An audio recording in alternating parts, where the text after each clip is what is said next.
അല്ലാഹു റബ്ബുൽ ആലമീൻ പറയുകയാണ്, വഖാലു ഇത്തഖദ റഹ്മാനു വലദ, അല്ലാഹുവിന് ഒരു സന്താനമുണ്ടെന്ന് അവർ പറഞ്ഞിരിക്കുന്നു.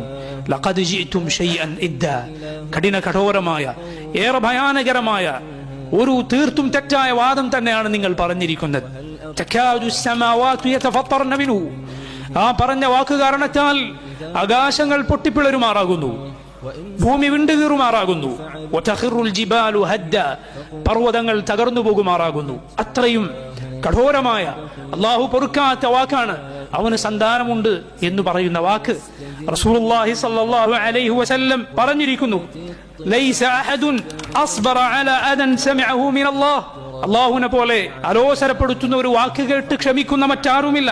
ഇന്നഹും ലയദ്ഊന ലഹു വലദ വഇന്നഹു ലയുആഫിഹിം വയർസുഖുഹും, അവർ അല്ലാഹുവിന് സന്താനമുണ്ടെന്ന് പറയുന്നു. അല്ലാഹു അതാ അവർക്ക് ഈ ലോകത്ത് ആഫിയത്ത് നൽകുകയാണ്, സുഖസൗകര്യങ്ങൾ നൽകുകയാണ്, റിസ്ക് നൽകുകയാണ്, അന്നപാനീയങ്ങൾ നൽകുകയാണ്. അല്ലാഹുവിന്റെ സബ്ർ കൊണ്ടാണ്.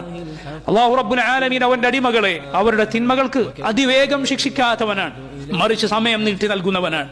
എന്നാൽ അവന്റെ ശിക്ഷ വന്നാൽ, അവന്റെ പിടുത്തം പിടിച്ചാൽ ഒരാൾക്കും കുതറി മാറാനോ രക്ഷപ്പെടാനോ സാധ്യമല്ല.